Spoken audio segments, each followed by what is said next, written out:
네, 여러분 안녕하세요. 스코프 H입니다. 정말 오랜만에 영상으로 다시 찾아봤는데요. 제가 그동안 이제 졸업 준비 때문에 많이 바빠서 영상을 많이 못 켰었는데 이제부터는 2주에 한 번씩이라도 영상 올려보도록 하겠습니다. 제가 졸업을 준비하느라 영상을 못 켰다고 했는데요. 그 졸업 준비 중에 하나가 이제 졸업 프로젝트가 있었습니다.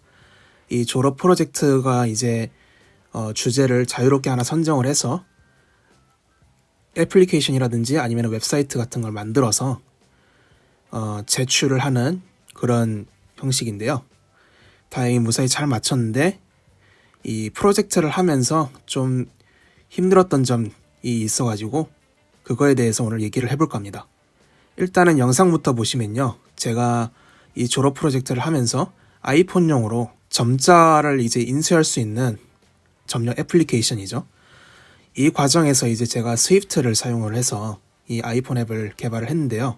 애플에서는 스위프트를 개발할 수 있는 방식을 두 가지를 제공을 해요. 첫 번째는 이제 엑스코드라는 정통적인 방식이 있고요. 두 번째는 스위프트 플레이그라운드라고 하는 꽤 최근에 새로 나온 방식이죠. 이 두 가지를 한번 비교해 보도록 할게요. 일단 스위프트 플레이그라운드에 대해서 한번 살펴보도록 할게요. 스위프트 플레이그라운드는요, 아이패드에서 이제 스위프트를 학습을 하고 그 다음에 코드를 테스트해 볼 수 있는 코딩 교육용 앱이에요. 근데 이제 최근에는 iOS나 아이패드 OS용으로 앱을 만들어서 배포를 할 수 있는 기능이 추가가 되었습니다. 이 스위프트 플레이그라운드는요, 맥 카탈리스트라고 하는 기능이 있어요. 이거는 이제 인텔 맥에서 아이패드 앱을 사용할 수 있게 포팅을 해주는 그런 기능인데요. 이 기능을 통해서 맥에서도 똑같이 사용을 할 수는 있습니다. 일단 스위프트 플레이그라운드는요, 앱스토어에서 받을 수가 있고요. 무료입니다. 이제 스위프트 플레이그라운드를 한번 살펴보도록 할게요. 일단 스위프트 플레이그라운드는요, 이렇게 플레이그라운드를 생성을 해서 코드를 이렇게 작성을 할 수가 있는데요.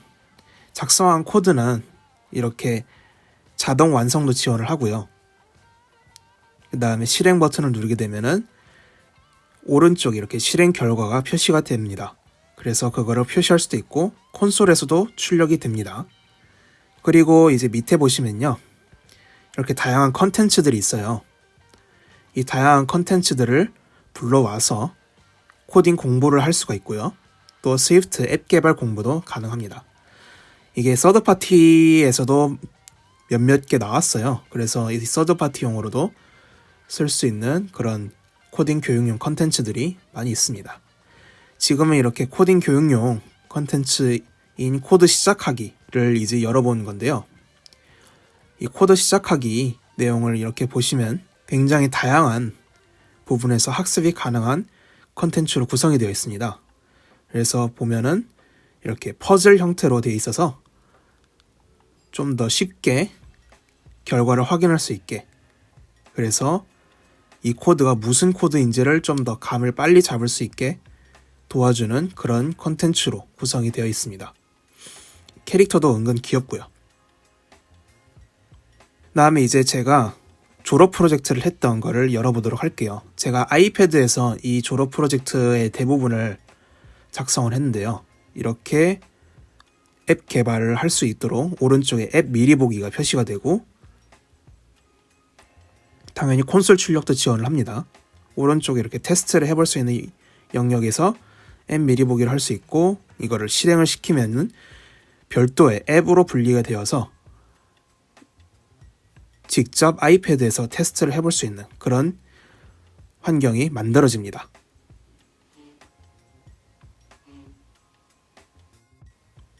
근데 이 아이패드 OS에서 개발할 수 있는 스위프트 플레이그라운드 앱에서는요, 이렇게 기능들이 좀 많이 제한적입니다. 그래서 지금 보시면은 이렇게 필수로 사용할 수 있는 것들이 그렇게 많지가 않죠. 파일에 대한 접근도 심지어 지원을 하지 않고 있어요.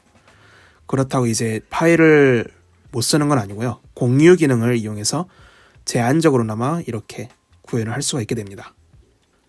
스위프트 플레이그라운드가 이렇게 좋은 점도 많지만요, 개인적으로 쓰기에는요 조금 단점이 많이 보였습니다. 그 단점들에 대해서 한번 얘기를 해보도록 할게요.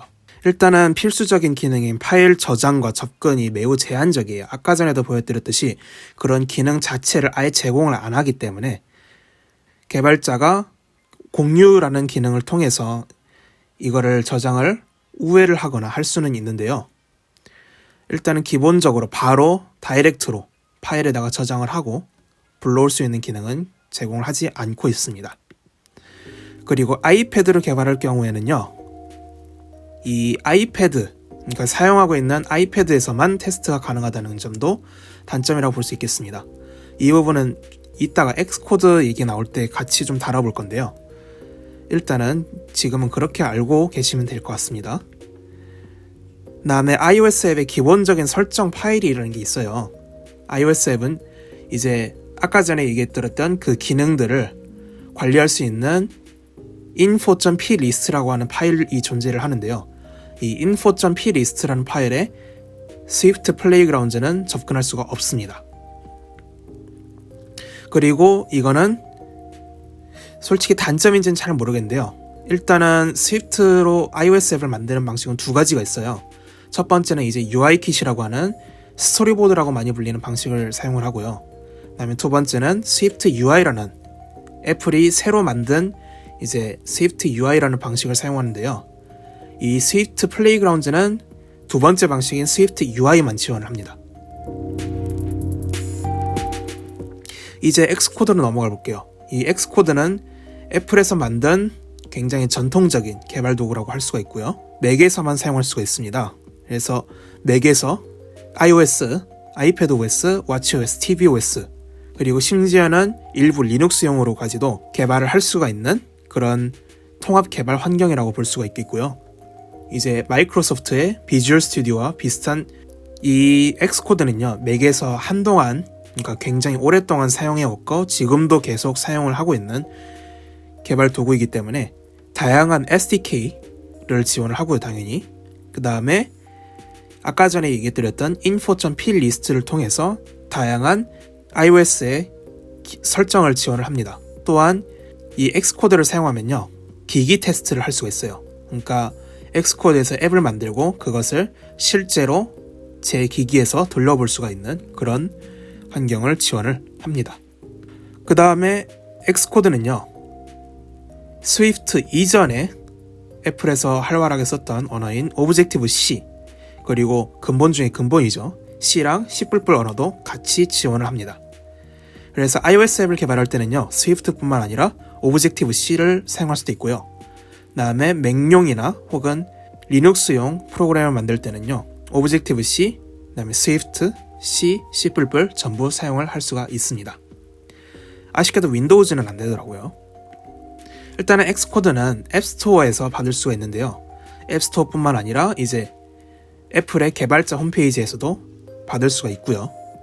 개인적으로 많은 분들은 이제 후자를 더 추천을 하시는데요. 저는 컴퓨터가 이제 인터넷만 괜찮으면은 전자도 나쁘진 않다고 생각합니다. 근데 어느 쪽이든 간에 공통점이 있어요. 굉장히 느려요. 네, 엄청 이게 앱이 무겁기 때문에 진짜 한 세월 걸립니다. 봤는데 그거는 감안을 하셔야 되겠고요. 이제 실제로 엑스코드를 한번 실행을 시켜볼 건데요. 이전에는 이 엑스코드를 설치하고 나서도 엄청나게 긴 준비 시간이 필요했어요. 엑스코드 개발자 도구라든지 SDK들을 설치하기 위해서 그렇게 됐는데, 지금은 이렇게 SDK, 원하는 SDK를 선택을 해서 설치할 수 있게 바뀌었습니다. 이건 좀 마음에 들더라고요. 그래서 설치가 다 완료가 되면 이렇게 작은 창이 뜨게 되는데요.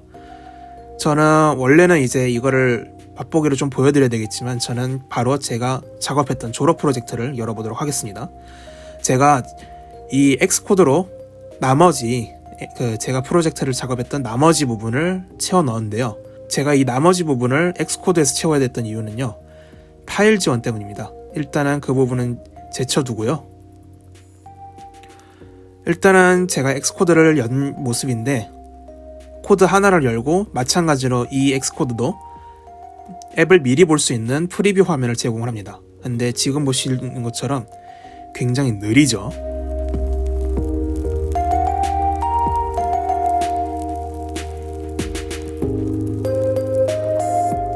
그래서 이렇게 앱 테스트를 해볼 수도 있고요. 즉각적으로 앱 프리뷰 화면에서 확인을 하고 필요한 부분은 이렇게 수정을 할 수가 있는 그런 환경을 제공을 합니다. 다음에 엑스코드를 사용하면요, 이렇게 실기기에서도 테스트할 수 있는 환경을 제공하고요. 만약에 실기기가 없다 하는 경우에는요, 시뮬레이터를 통한 앱 테스트를 지원을 합니다. 그래서 이렇게 앱 테스트를 확인할 수가 있고요. 마찬가지로 시뮬레이터도 굉장히 느린 모습을 보여주고 있죠. 시뮬레이터는 일종의 가상머신이니까 그럴 수 있다고 보는데요. 앱 프리뷰가 오래 걸리는 건 좀 너무 오래 걸리죠. 지금 앱까지 다 뜬 상태인데도 지금 이렇게 로드에 오래 걸리고 있습니다. 네, 로드가 다 됐네요. 이렇게 실제로 애플리케이션이 어떻게 동작하는지를 실기기와 거의 비슷한 환경인 이제 iOS 시뮬레이터를 이용해서 테스트를 할 수가 있게 됩니다. 제가 이 엑스코드를 이용하는 가장 큰 이유 중에 하나가 지금 나오고 있는데요. 이렇게 앱별 폴더, 그러니까 iOS 11부터 이제 나왔던 이 파일 구조를 사용할 수 있기 때문입니다. 이렇게 BRF 파일을 이용을 해서 점자를 인쇄할 수 있도록 그렇게 만든 앱이었고요.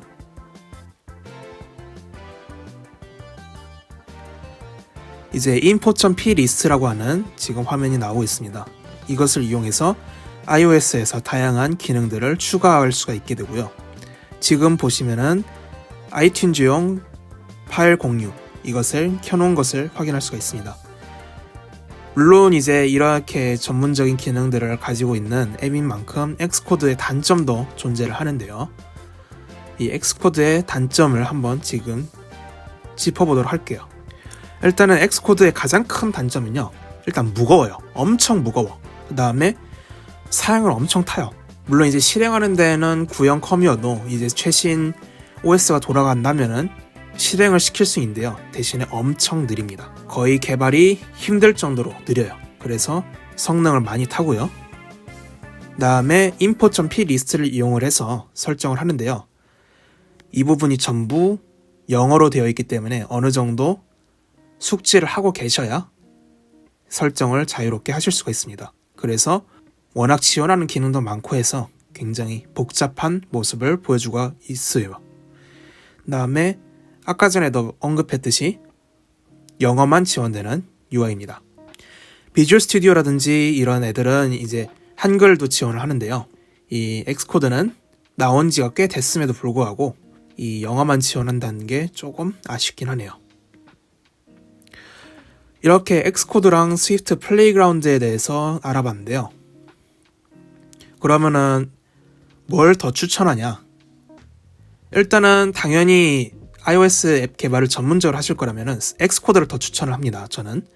근데 그렇지 않고 진짜 토이 프로젝트라든지 이런 소규모로 앱 개발을 하고 싶다. 그다음에 파일 저장 기능 이딴 거 다 필요 없다. 그렇다고 하시면요, 스위프트 플레이그라운드도 나쁘진 않다. 그렇게 생각을 듭니다. 개인적으로 바라는 건요, 그래서 간단하게 개발을 할 때는 아이패드로 스위프트 플레이그라운드에서 작업을 하고 그거를 엑스코드에다가 변환을 시켜서 나머지 엑스코드로 작업을 할 수 있게 그렇게 하는 식으로 만들었어도 괜찮지 않았을까, 그렇게 생각이 듭니다. 네, 이렇게 오늘 준비한 영상은 여기서 마무리를 하고요. 그러면 저는 이제 또 다음번에 찾아뵙도록 하겠습니다. 감사합니다.